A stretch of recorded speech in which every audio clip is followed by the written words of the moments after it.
Australia's energy market operator has warned of potential blackouts in Victoria and South Australia this summer and bigger structural issues threatening supply across much of the mainland over the next decade. Our Sky News political reporter Joel Philp joins us live now. He's following the story. Joel, we've just seen the Energy Minister responding to this report that AEMO has released.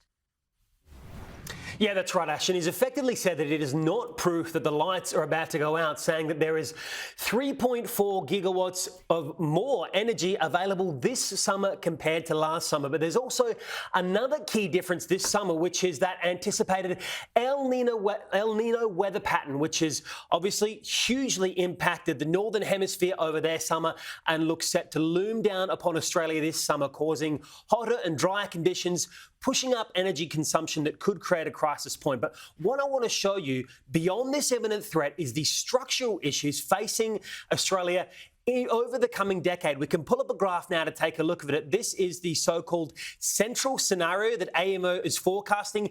And you can see there, effectively, when it comes to unserved energy demands, it goes off the chart with the states of Victoria and New South Wales heading there by 2027. Spikes coming later in SA and New South Wales around 2029. Now, this is the so-called central outlook because AEMO is acknowledging that if quite controversial and expensive energy projects and transmission projects come online, things like HumeLink and Marinus Link, this situation can be avoided. Now, Chris Bowen has effectively said it's proof that the government and investors around the country need to get on with the job.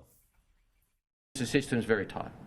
It means we have a lot of catching up to do, but that catching up has begun and will continue. There are some in politics who call for a pause in renewable energy investment, who say we've got time. They're wrong. They've always been wrong. They've caused 10 years of denial and delay already, and they're still trying to get in the way. And we won't be distracted. We'll continue to get on with the job. After releasing some quite shocking predictions in this report this morning, AEMO has effectively said that this is a call to investors, demonstrating to them what areas could be profitable to invest in over the next decade. Well, this report is not a forecast of what's going to happen. It's a signal to investors that reliability gaps do exist, and it points investors to where and when they need to be filled. Governments and industry have plans that, if implemented, will fill much of the reliability gap over the next decade. But the key thing here is that those plans do need to be implemented. And Joe, we also heard from the Energy Minister about the latest version of the Snowy Hydro project, and essentially he's confirming that they're facing major delays and major cost blowouts. That's right, Ash, and these cost blowouts are quite staggering. I'm going to talk you through the history of the project. Obviously, it was announced by Malcolm Turnbull back in 2017 at a rough cost of $2 billion, but we can bring up the graphic now to show you how much that is escalated by. It reaches all the way out to $12 billion.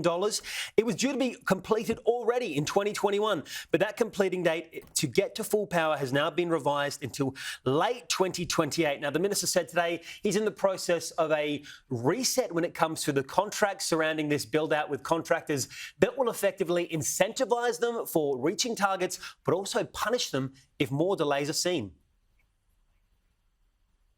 It will reward performing on budget and on time amongst the joint venture partners, and will punish or penalise a poor performance over budget and over time. That's as it should be. That's a contract reset. That contract negotiation is well underway.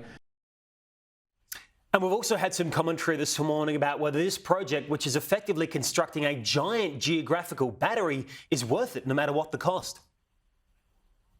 There's a price at which these things just shouldn't go ahead. But of course, this is a very important part of infrastructure, and we've spent I don't know how many billions already. So it's going to be a very tricky decision for that company. And remember, that company is owned by the Commonwealth Government. AEMO, the system operator, have said the cheapest way to ensure that we get reliable and affordable electricity is to build new renewables with storage, with firming. That means Snowy 2.0 is a vital piece of that. And Ash, we've also today learned about the cost blowout for another East Coast power generator, that is the Kurri Kurri gas plant. Joel Philp, live in Canberra, thank you.